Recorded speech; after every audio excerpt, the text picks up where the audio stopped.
Selamat tahun baru. Ya. Tuhan memberkati kita semua. Dan semalam di Lelem kita masih dengar malam kudus, saudara ya. Jadi masih pas untuk sebut selamat hari Natal ya.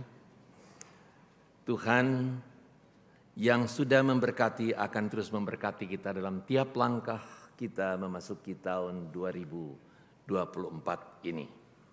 Nah, sudah sekalian, walaupun memang sifatnya dadakan, saya diundang untuk kebetulan ada di sini, ada di Manado. Tema yang diberikan adalah berbalik arah, ya. Berbalik arah. Mungkin bukan detour ya. Ya. Berbalik arah itu kalau detour itu biasanya kita berputar lagi ya, tapi menuju ke tempat yang sama.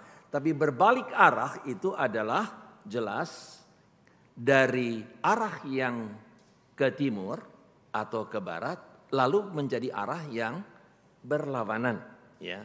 Dan itulah kita kenal juga dengan pertobatan, berbalik arah. Dan firman Tuhan yang diberikan kepada saya adalah dari Yeremia pasal yang ke-29 ayatnya yang ke-10 sampai ke-14. Juga dengan Lukas 15 tapi kita tidak akan membacanya. Yeremia 29 ayat 10 sampai yang ke-14. Namun marilah kita berdoa memohon tuntunan Tuhan sebelum kita membaca dan merenungkannya. Terpujilah Engkau Tuhan yang dalam pergumulan dan tetesan air mata kami sekalipun Engkau tidak pernah meninggalkan kami seperti janjimu yang adalah ya dan amin. Terpujilah Engkau ya Tuhan yang mengontrol segala sesuatu dengan detail dan tidak ada satu pun maksudmu yang dapat dibatalkan. Tetapi Engkau dengan rancanganmu yang sempurna ya Tuhan selalu menyatakan kuasamu walaupun banyak kali kami tidak memahaminya dalam keterbatasan dan keberdosaan kami. Tatkala kami datang pada pagi hari ini dalam penyembahan kami Tuhan, ibadah kami, doa kami, berkenanlah Tuhan untuk menyapa kami dengan firman-Mu. Bekali kami ya Tuhan, terangi kami, hiburkan kami, pulihkan kami, baharui kami ya Tuhan dengan firman-Mu yang akan terus menuntun tiap langkah kami berjalan di tahun 2024 ini. Ya Tuhan, terjemahkanlah firman-Mu ke dalam bahasa yang kami mengerti. Dalam nama Yesus kami berdoa. Amin. Kita akan sama-sama melihat dari Yeremia pasalnya yang ke-29 ayat 10 sampai ayatnya yang ke-14. Yeremia pasalnya yang ke-29 ayat 10-14. Yang demikian bunyi firman Tuhan. Sebab beginilah firman Tuhan, apabila telah genap 70 tahun bagi Babel, barulah aku memperhatikan kamu. Aku akan menepati janjiku itu kepadamu dengan mengembalikan kamu ke tempat ini. Sebab aku ini mengetahui rancangan-rancangan apa yang ada padaku mengenai kamu. Demikianlah firman Tuhan. Yaitu rancangan damai sejahtera dan bukan rancangan kecelakaan. Untuk memberikan kepadamu hari depan yang penuh harapan. Dan apabila kamu berseru dan datang untuk berdoa kepadaku, maka aku akan mendengarkan kamu. Apabila kamu mencari aku, kamu akan menemukan aku. Apabila kamu menanyakan aku dengan segenap hati, Aku akan memberi kamu menemukan aku. Demikianlah firman Tuhan. Dan aku akan memulihkan keadaanmu dan akan mengumpulkan kamu dari antara segala bangsa, dari segala tempat kemana kamu telah kucerai-beraikan. Demikianlah firman Tuhan. Dan aku akan mengembalikan kamu ke tempat yang dari mana aku telah membuang kamu. Sampai di sana pembacaan firman Tuhan. Selamat dan berbahagia setiap orang yang mendengar firman Tuhan, menyimpan dalam hatinya dan melaksanakan di dalam kehidupannya. Nah saudara, sebagai suatu flashback atau melihat ke belakang, tahun 2023 jelas sekali saudara, ada suka dan duka bukan? Ada kesuksesan, ada juga kegagalan. Ada yang kita dapatkan, ada yang juga kita kehilangan. Tetapi saudara sekalian, saya mau lebih melihat bukan secara umum dalam kehidupan manusia, tetapi secara spesifik dan khusus adalah pada kehidupan orang yang beriman, orang percaya dalam pergumulan-pergumulan kehidupan kita. Dan di sana jelas sekali melewati tahun 2023. Oh, oke. Ada kemenangan-kemenangan dalam pergumulan iman. Puji Tuhan. Namun saudara sekalian, sangat naif apabila kita menyangkali bahwa berbarengan dengan itu, bersama dengan itu ada juga banyak kegagalan. Yaitu kegagalan dalam pergumulan iman untuk berlaku setia kepada Tuhan yang penuh dengan kasih setia. Kegagalan kita untuk mengasihi Tuhan yang begitu luar biasa mengasihi kita dengan memberikan anaknya yang tunggal itu bagi kita. Kegagalan-kegagalan untuk kita hidup memuliakan Tuhan oleh karena kita lebih suka memuliakan diri. Kegagalan-kegagalan kita untuk mentaati kebenaran firman Tuhan karena kita lebih suka mengikuti keserakahan, hawa nafsu, puji-pujian yang sia-sia dan kepentingan diri dan seterusnya. Dalam situasi seperti itu, wajarlah saudara. Kalau saudara tidak merasa demikian, maka bagi saya itu kurang wajar. Wajarlah di awal tahun ini menengok ke belakang kita meneteskan air mata dan berkata, ada banyak kegagalan. Banyak kekurangan, banyak kelemahan. Yang seharusnya aku hidup lebih baik dalam kehidupan iman ini. Ada tetesan air mata. Bahkan mungkin saudara sekalian bisa membawa kepada orang yang merasakan kecewa dan putus asa untuk melangkah masuk di tahun 2024 ini saudara. Tapi saudara, berita baiknya luar biasa, terlalu manis saudara, apa yang kita baca tadi. Di tengah-tengah rasa gagal, di tengah-tengah keputusasaan dan kekecewaan dan air mata saudara. Firman Tuhan menunjukkan kepada kita dengan sangat jelas, yaitu bahwa Tuhan berkata dengan kuat sekali bagi kita. Sebab aku mengetahui rancangan apa yang ada padaku mengenai kamu. God has a plan for you and me. Apapun yang kita alami dalam kehidupan kita ini, Tuhan punya rencana. Dan rencananya itu adalah rencana damai sejahtera. Yang memberikan suatu pengharapan kehidupan. Bukan berarti sudah sekalian ayat yang manis ini membiarkan atau mengajak kita untuk tenggelam saja dalam kegagalan, kelemahan dan begitu manusia. Bukan.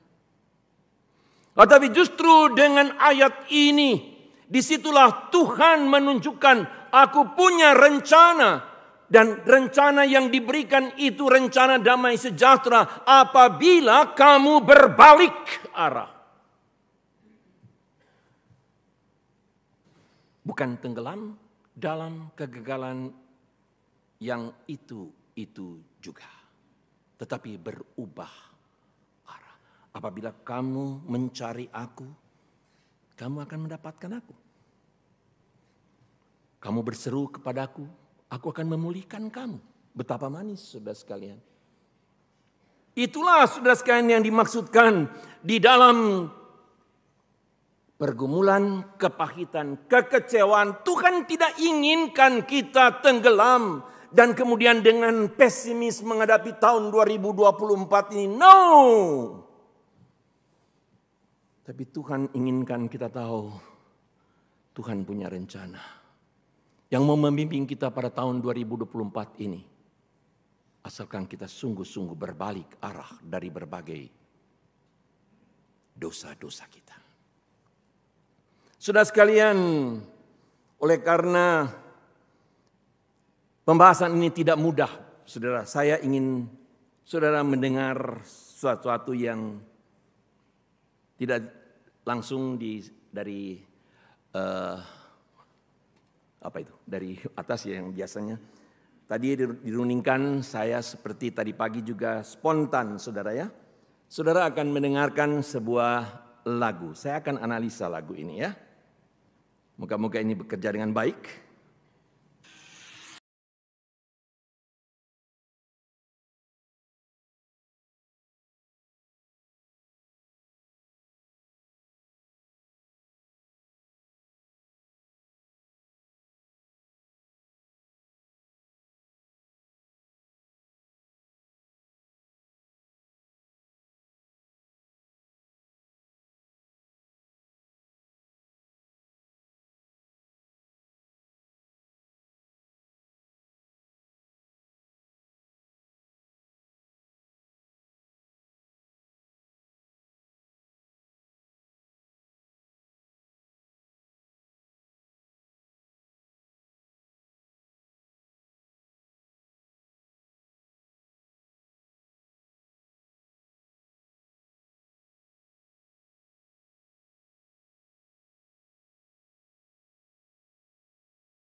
Ya.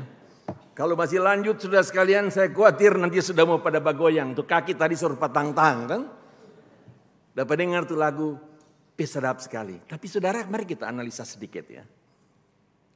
Karena ini ada kain sangkut paut dengan jelas. Yaitu lagu ini diambil dari Mazmur 137. Yang konteks dengan apa yang kita bicarakan dalam Yeremia 29. Saudara sekalian perhatikan. Sebelum menyanyi, apa yang saudara dengar? Ada dua suara. Ya. Memang tidak jelas, tapi saudara nanti kalau lihat, dengar sendiri barangkali lebih jelas ya. Ada suara air di tepi sungai. Tapi saudara kemudian dengar, ada suara keluhan.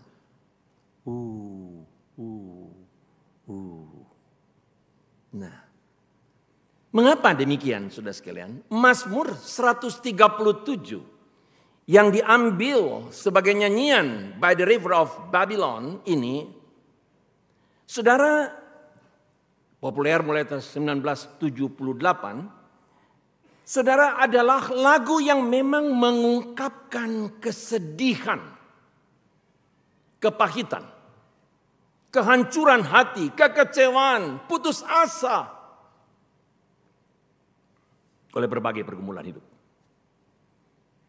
menimbulkan keluhan. Tetapi saudara sekalian, mengapa lagu ini kemudian saudara sekalian dipakai dengan lagu yang begitu gembira, begitu menyenangkan, menggoyang hati, membuat semangat. Saudara, message-nya jelas di situ. Yaitu di tengah-tengah pergumulan yang paling pahit sekalipun ada harapan. Itu maksudnya saudara. Jadi yang memberikan semangat untuk jangan tenggelam di dalam kesedihan dan air mata.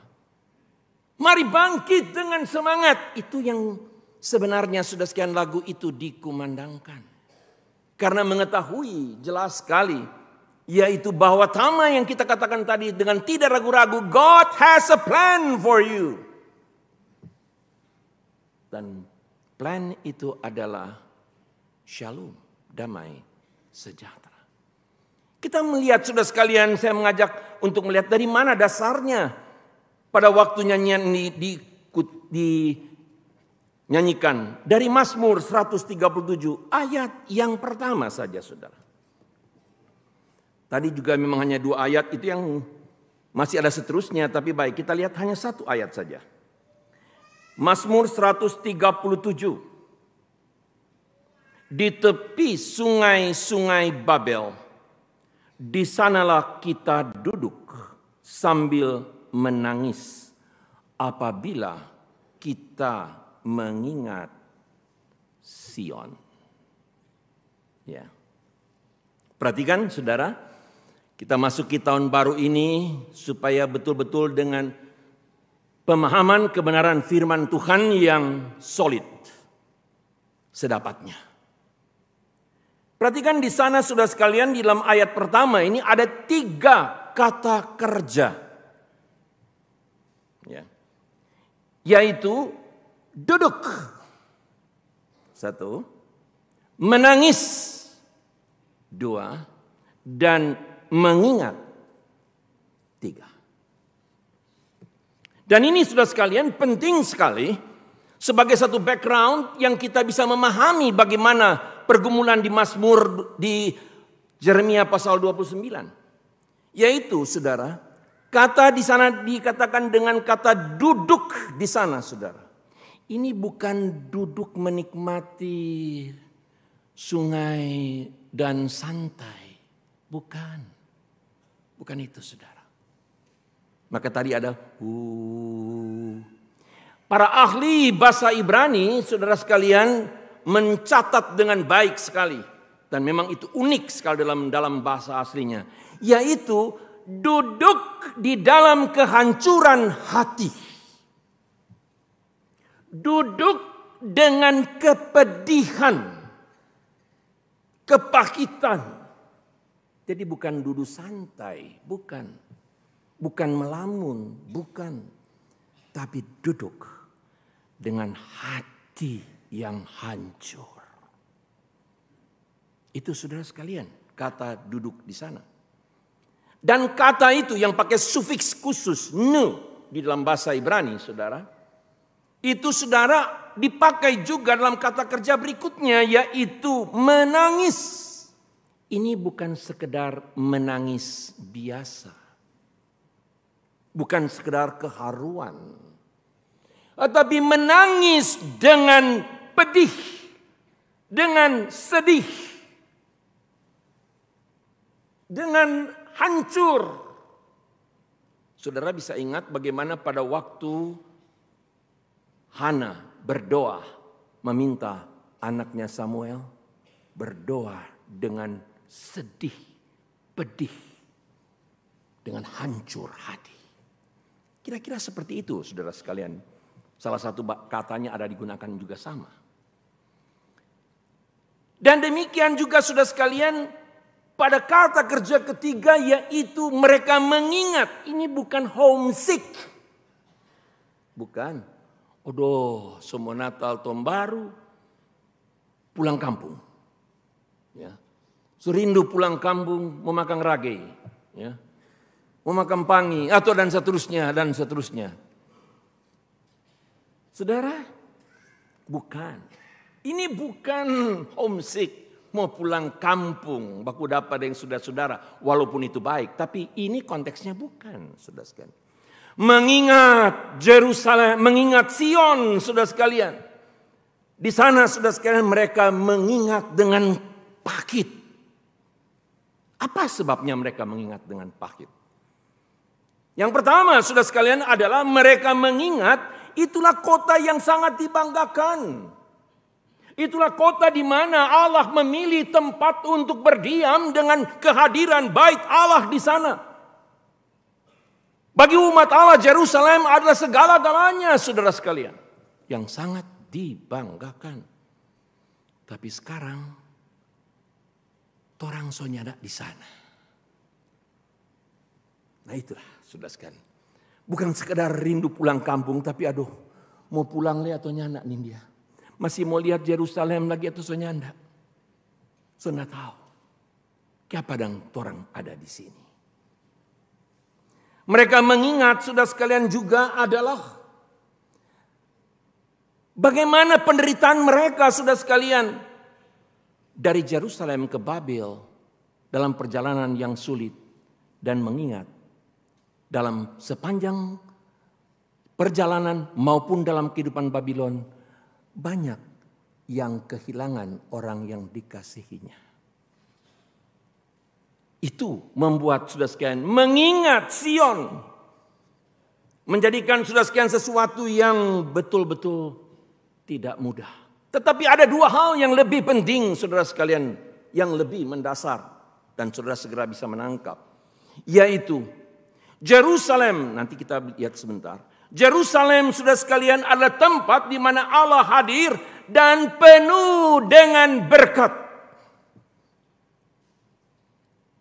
Kata Yerusalem, saudara sekalian, untuk melukiskan itu berarti, saudara sekalian, memang kota damai. Tetapi Yerusalem dalam menurut ahli-ahli bahasa itu mengatakan itu adalah overflow with shalom. Luber dengan shalom. Yang melukiskan tentang berkat Allah yang luar biasa berkelimpahan untuk dinikmati oleh umatnya. Dan itu dorang ingat, aduh, bukan main tuh berkat di sana besar. Bukan main penyaman torang sebenarnya di sana. Tapi torang sia-siakan. Sekarang sonyana ada.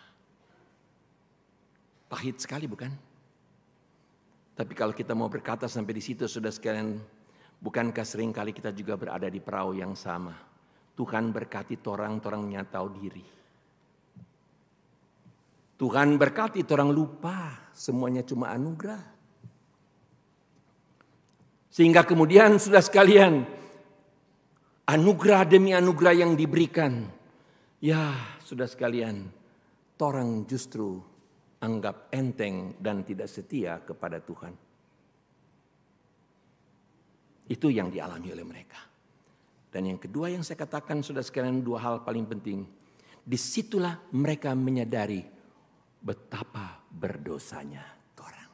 Saudara lihat, kalau dikatakan dari Lukas 15 itu persis sama, saudara sekalian, yaitu anak ini sadar kiapa dangkong kita ada di kandang babi. Berkat berkelimpahan di tape Bapa, di rumah Bapa. Kenapa saya ada di sini? Dan di sana kemudian dia menyadari keadaannya. Menyadari apa? Itu menyadari dosanya. Dan dia kembali. Itulah berbalik arah, saudara sekalian. Untuk apa? Kembali kepada Tuhan. Nah, saudara sekalian, dari pemahaman dan latar belakang yang saya sebutkan itu, saudara, menunjukkan apa artinya pada waktu Tuhan mengatakan, aku punya rancangan damai sejahtera.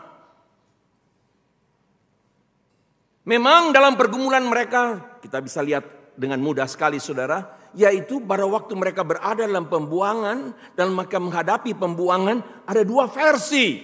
Ada nabi yang luar biasa berkata, "Nyanda kuah lama cuma 2 tahun. Tenang, santai jo, anggap jalan-jalan. Cuma 2 tahun." Marturan surasa tuh, pandemi 2 tahun siksa jo toh. Tapi Yeremia bilang, Tuhan bilang no, 70 tahun. Mau pilih mana? Orang biasa suka tuh sadap bukan? Khotbah firman Tuhan pun rasa tuh lebih sadap. Itu 2 tahun daripada 70 tahun. Terlalu lama itu dia. Ya. Yang lebih gampang sudah sekalian. Itu biasanya demikian. Dan orang cenderung sudah sekalian untuk keluar secepat mungkin. As soon as possible dari pergumulan-pergumulan kita. Kalau boleh goncangan, turbulence, pergumulanku ini berlalu secepatnya. Tapi sudah sekalian firman Tuhan ini luar biasa dikatakan. Yaitu rancanganku adalah rancangan damai sejahtera. Ini sudah sekalian ayat yang seringkali minta maaf salah ditafsirkan hanya karena keinginan dan kepuasan diri. Yang menghibur diri, oke, damai sejahtera. Bahkan sudah sekalian dalam terjemahan NIV dan itu tidak salah memang. Shalom itu bisa dikatakan yaitu kemakmuran. Rancanganku adalah rancangan kemakmuran. Everything will be okay, no problem.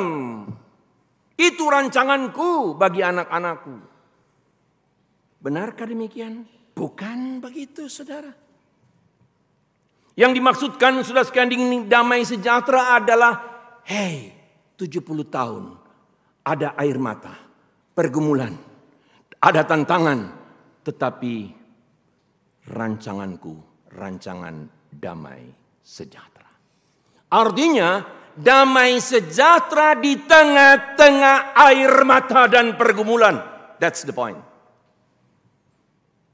Allah punya rencana dalam kehidupan kita yang harus melewati berbagai macam pergumulan saudara. Namun dalam penyerahan kita, disitulah damai sejahtera Allah diberikan di tengah-tengah tangisan di tepi sungai Babylon.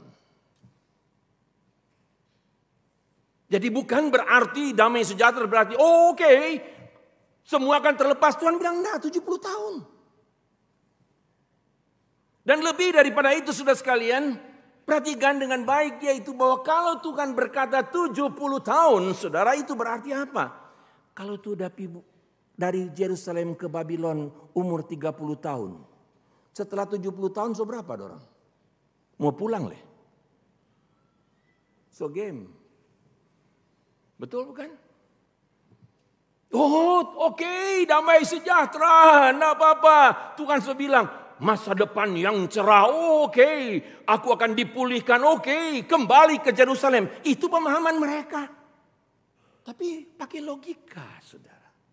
Yang jelas dari firman Tuhan dan ditunjang kebenaran firman Tuhan. Kalau seumur 40 tahun waktu pergi ke Babel. Mau apa leh? Dan fakta satu saja. Daniel tidak kembali ke Yerusalem. Itu for sure, itu pasti. Daniel tidak kembali. Nah, pertanyaannya sekali lagi kita ulangi, saudara, saya ulangi. Yaitu kalau begitu damai sejahtera yang Tuhan maksudkan apa itu? Itulah damai sejahtera di dalam pergumulan mereka. Maka kata perintah adalah usahakan damai sejahtera kota, bangunlah, bekerjalah, dan lakukan semua itu. Kenapa? Di tengah-tengah pergumulan itu, damai sejahtera Tuhan adalah rencana Tuhan bagi umatnya. Jadi sudah sekalian, jangan salah kaprah damai sejahtera itu berarti membebaskan kita dari pergumulan. Tidak.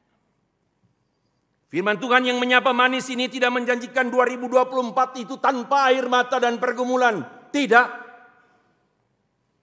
Tetapi firman Tuhan menjanjikan sudah sekalian, apapun yang kita hadapi, yang kita tidak mengerti sekalipun sudah sekalian, tetapi Tuhan mengatakan, I have a plan for you. Yaitu damai sejahtera, aku punya rencana damai sejahtera. Untuk menghadapi tantangan dan pergumulan-pergumulan yang seperti Israel hadapi itu. Mengapa demikian, saudara sekalian?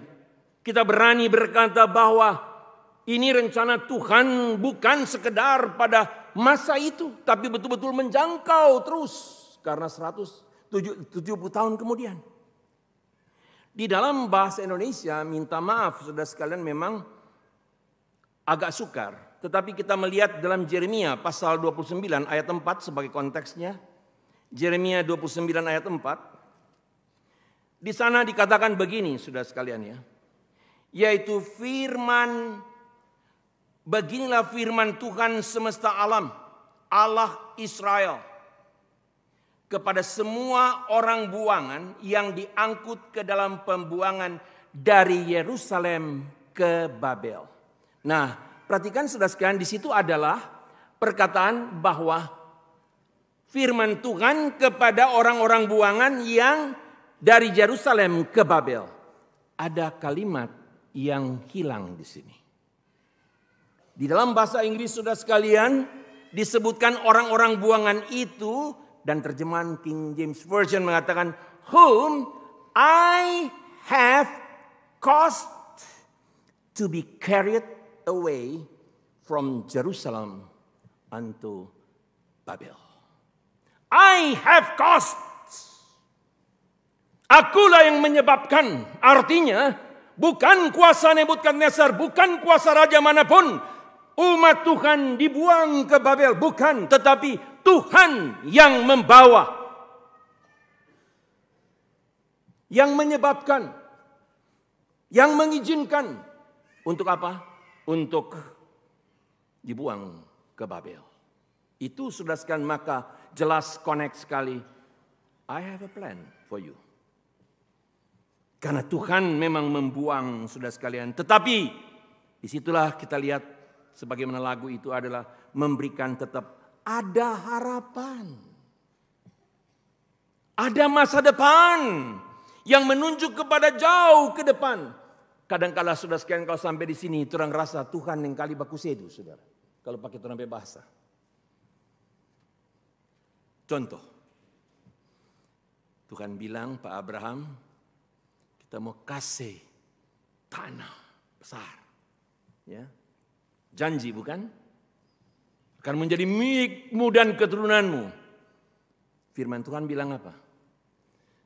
Abraham selama hidupnya, Abraham, Ishak, Yakub tinggal di mana? Tenda, nggak ada rumah. So di tenda artinya apa? Bapindah-pindah. Kiapa? Nggak punya tanah. Saudara pernah perhatikan itu? Janji Tuhan bahwa Tuhan akan beri. Tapi Abraham tidak melihatnya. Sudah lihat selalu jangkanya luar biasa. Itulah masa depan yang cerah, sudah sekalian. Jangan kita lihat dengan masa dekat ini. Itu sampai mau. Maka ayat ini sering disalah tafsirkan. Maju lagi, sudah sekalian, kasus Abraham. Ya. Sarah. Jangan lagi dia panggil Sarai tapi Sarah. Ya, siapa? Tuhan bilang dia akan jadi ibu daripada banyak bangsa. Oke, Tuhan tidak bicara dia pemujizat jadi ya. Hamil dan melahirkan masa tua. Sudah juga itu. Tapi saudara, ibu dari banyak bangsa, janji Tuhan. Allah bukan Allah yang berdusta, bukan manusia yang bisa berdusta, tidak. Allah itu janjinya ya dan amin, yang menepati janjinya seperti kita baca tadi. Tuhan sudah bilang, Sarah akan jadi ibu banyak bangsa. Pertanyaannya, ini kita bilang Tuhan baku sedu. Jangankan cucu, sedang menantu Sarahnya tidak pernah lihat. Pernahkah saudara renungkan itu? Jangankan cucu, satu ju, nyanda saudara. Menantu pun dia nyenak lihat. Kalau Abraham ada Lia, maka dikatakan tinggal dengan Yakub di tenda. Tapi Sarah tidak. Artinya apa saudara sekalian? Disitulah menyatakan rancangan Allah itu saudara sekalian untuk masa depan, yaitu menunjukkan tentang keselamatan yang bagi seluruh bangsa. Dan kebenaran itu adalah kebenaran juga bagi kita sekalian. Yang harus melewati berbagai pergumulan, dan saudara sekalian kita hanya mempunyai harapan jelas ke depan, yaitu damai sejahtera yang Tuhan beri, yang melampaui akal situasi, melampaui air mata dan kepedihan hati. Itulah damai sejahtera dalam Tuhan Yesus Kristus. Saya akhiri saudara sekalian dengan bagian yang saya tidak bisa sembunyikan, saudara. Pertanyaannya saudara sekalian, kenapa Tuhan mengakibatkan dan mengizinkan dan membawa mereka yang membuat mereka pergi ke Babylon? Mengapa? Ini pembelajaran kita, saudara sekalian. Saya berikan 2 alasan, saudara, yang sangat alkitabiah. Kita lihat Yeremia pasal 2. Pertama kita lihat Yeremia pasal 2. Di sini ada cerita, saudara sekalian, yang sangat romantis juga, saudara ya. Tapi kemudian pahit. Yeremia pasal yang kedua berbunyi demikian, ya.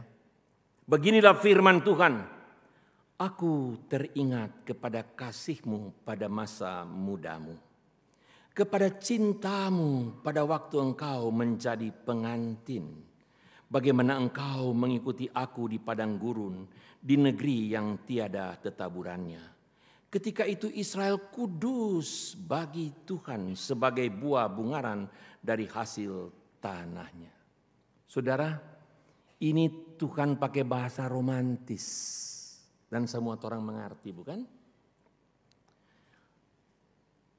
Di tepi sungai Babylon mereka ingat Sion, mereka menangis. Sebelum mereka menangis, Tuhan selebih dulu menangis. Jelas di sini. Aku teringat. Apa yang diingat? Yaitu kepada kasih-Mu pada masa mudamu. Suatu relasi yang begitu indah yang Tuhan maksudkan di sana. Tetapi saudara sekalian, apa yang terjadi? Dalam relasi yang begitu indah, saudara. Lalu Tuhan berkata dalam ayat yang ke-7. Aku telah membawa kamu ke tanah yang subur untuk menikmati buahnya dan segala yang baik daripadanya. Tetapi segera setelah kamu masuk, kamu menajiskan tanahku, tanah milikku. Telah kamu buat menjadi kekejian. Itu yang dikatakan waktu kami ingat Sion. Yaitu saudara sekalian, tanah yang subur menikmati buah yang luar biasa. Tapi Tuhan bilang di sini dengan, kalau saya sebutkan bahasa manusia, dengan menangis. Tetapi segera setelah kamu masuk, kamu menajiskan tanahku dengan berkat-berkatnya. Tanah milikku telah kamu buat menjadi kekejian. Saudara lihat di situ, itulah yang menyebabkan mereka dibuang. Tapi itu saudara sekalian, kita boleh berkata secara umum, odope bodok sekali dengan orang-orang. Tapi kita orang sama. Berapa banyak anugerah Tuhan yang Tuhan berikan, kita ubah jadi kekejian. Karena tidak berkenan kepada Tuhan. Orang pakai menurut hawa nafsu orang. Dengan berbuat dosa. Anugerah Tuhan dipakai untuk berbuat dosa. Itulah sudah sekalian artinya di sini dikatakan membuat kenajisan. Menjadi kekejian bagi Tuhan. Yang sebegitu luar biasa menyatakan begitu ingat akan cinta mula-mula. Tetapi sudah sekalian setelah diberkati lupa Tuhan. Bukankah orang banyak kali begitu saudara? Setelah diberkati mulai lupa Tuhan. Dan orang menjadikan berkat Tuhan itu kekejian. Maka sudah sekalian disitulah kemudian dibuang. Tuhan membawa mereka Untuk apa? Tetap dalam rancangan untuk apa? Untuk kemudian membentuk. Berbalik arah. Berbalik arah. Kamu tahu apa artinya berkat. Kamu tahu apa artinya kelimpahan. Kamu tahu apa artinya menjadi umatku. Berbalik arah. Itu maksudnya saudara sekalian. Kalau kamu mencari aku, kamu akan mendapatkan aku. Dan yang kedua, saudara sekalian, alasan yang kedua saya ambil tadi dari Yeremia. Ini Nabi Yesaya juga yang menubuatkan tentang pembuangan. Yesaya pasalnya yang ke-28. Dua ayat yang ke-15. Yesaya 28 ayatnya yang ke-15. Karena kamu telah berkata, kami telah mengikat perjanjian dengan maut dan dengan dunia maut. Kami telah mengadakan persetujuan. Biarpun cemeti berdesik-desik dengan kerasnya, kami tidak akan kena. Sebab kami telah membuat bohong sebagai perlindungan kami, dan dalam dusta kami menyembunyikan diri. Saudara mungkin membaca bagian ini tapi lewati begitu saja. Saudara, ini keras sekali. Kami telah mengikat perjanjian dengan apa? Maut. Bayangkan umat Tuhan bikin janji dengan maut. Mengadakan persetujuan dengan siapa? Saudara sekalian, dia bikin persetujuan dengan apa? Dengan alam dunia orang mati, dengan alam orang mati. Supaya apa? Ini singkat saja saudara sekalian. Dalam pemandangan mereka itu adalah bye-bye Jo dengan si ular tua itu, dengan dunia ini dan seterusnya. Supaya orangnya mau kena apa-apa. Kalau dia mengamuknya apa-apa, orang aman-aman. Kira-kira itu saudara sekalian kalau kita ambil jalan pintas saudara. Maka bikin perjanjian. Artinya bye-bye Jo. Jangan mengamuk.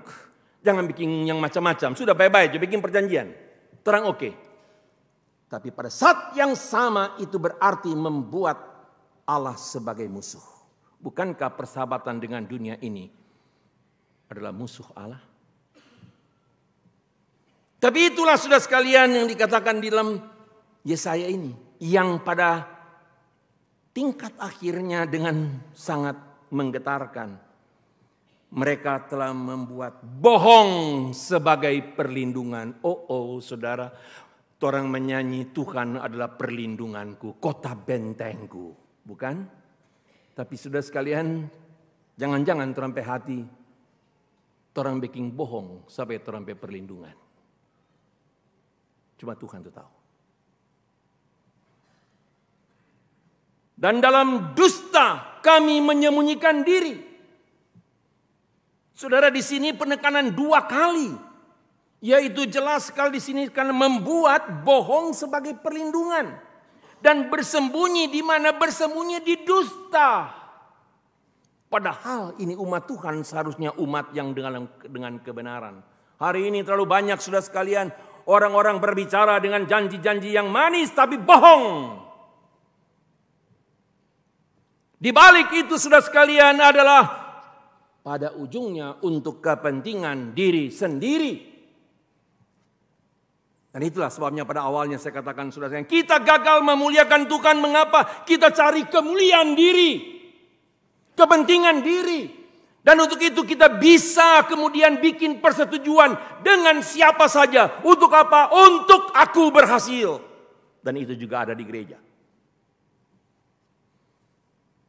Alangkah dahsyatnya itu saudara. Dan itulah sebabnya saudara kemudian Tuhan memanggil kembali untuk berbalik arah. Jangan terus begitu. Bertobat. Jangan masuk tahun 2024, saudaraku sebagai hamba Tuhan saya berseru bagi diri saya sendiri dan bagi saudara. Jangan masuk 2024 ini dengan dosa yang sama-sama juga. Orang perlu bertobat.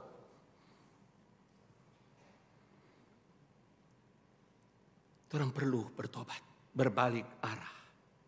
Dan itu yang dikatakan oleh Yesaya di sini saudara. Dalam ayat 16, setelah mengatakan tentang kata-kata yang tajam, bohong dan dusta itu. Beginilah firman Allah, sesungguhnya aku meletakkan sebagai dasar di Sion sebuah batu yang teruji. Sebuah batu penjuru yang mahal, suatu dasar yang teguh. Perhatikan itu saudara. Siapa yang percaya tidak akan gelisah. Puji Tuhan. Di tengah-tengah kegagalan, Tuhan bilang, I have a plan for you. Yaitu rencana damai sejahtera di tengah-tengah pergumulan. Asalkan berbalik. Dan Yesaya menunjukkan yaitu bahwa rencana Allah itu kepada siapa? Yaitu menunjuk kepada Kristus. Batu penjuru yang mahal itu. Dan siapa yang percaya kepadanya tidak akan gelisah. Tidak akan gelisah. Tapi akan dipenuhi dengan damai sejahtera. Saya akhiri ini saudara sekalian. Pada waktu Paulus berada di dalam penjara, semuanya serba tidak kondusif dan menyenangkan. Tapi apa saudara sekalian? Dari sanalah keluar perkataan damai sejahtera yang melampaui segala akal. Yang bukan saja dia mengatakan kalau adalah bohong kalau dia mengatakan menyertai kamu. Dia berani berkata demikian karena menyertai dia di tengah-tengah penderitaannya. Jadi bukan damai sejahtera yang menurut pikiran kita. Tapi damai sejahtera yang dari Allah, yang sesuai dengan rencana Allah. Yang sangat mungkin di luar ekspektasi kita. Di luar pemikiran kita, tapi kita perlu percaya. Dan itulah dikatakan siapa yang percaya kepadanya. Maka disitulah kemudian akan mengalami anugerah daripada Tuhan. Untuk kita tidak gelisah. Tapi kita boleh mempunyai pengharapan dalam damai sejahtera Tuhan. Kalau ku cari damai, hanya ku dapat dalam Yesus. Kalau ku cari ketenangan, hanya ku temui di dalam Yesus. Tak satu pun dapat menghiburku, tak seorang pun dapat menolongku. Hanya Yesus jawaban hidupku. Bersama Dia hatiku damai, walau dalam lembah kekelaman. Bersama Dia hatiku tenang, walau hidup penuh tantangan. Tak satu pun dapat menghiburku, tak seorang pun dapat menolongku. Hanya Yesus jawaban hidupku. Tuhan Yesus, kami mau datang kepadamu. Kami mengingat dosa-dosa kami yang lalu Tuhan. Banyak kegagalan kami di tahun 2023. Tapi terima kasih untuk firman-Mu Tuhan. Tatkala kami berbalik, Engkau punya rencana buat kami Tuhan. Rancangan damai sejahtera. Itulah yang kami cari. Dan kami tahu itu hanya ada di dalam Engkau Tuhan. Tolong kami ya Tuhan, satu demi satu. Supaya memasuki tahun 2024 ini dalam pembaharuan, dalam pemulihan, dalam pertobatan. Untuk kami mengalami damai sejahtera Tuhan. Yang membawa pada kehidupan yang penuh pengharapan. Pada langit dan bumi yang baru. Itulah janji Tuhan. Terima kasih Tuhan. Ini doa kami. Dalam nama Yesus kami berdoa. Amin. Mari kita menyanyi bersama saudara sekalian. Kalau ku cari damai. Kita akan menyanyi bersama, saya tahu ini lagu populer sekali bagi kita semua. Sebagai akhir khotbah ini dan doa kita, biarlah kita kemudian menyampaikan itu dalam pujian.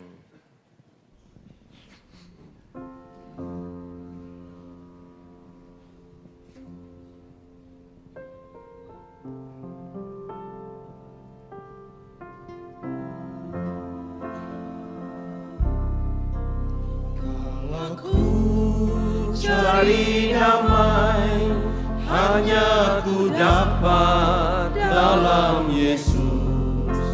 Kala ku cari ketenangan hanya ku temui di dalam Yesus. Tak satu pun dapat menghiburku, tak seorang pun dapat menolongku. Yesus jawaban hidupku.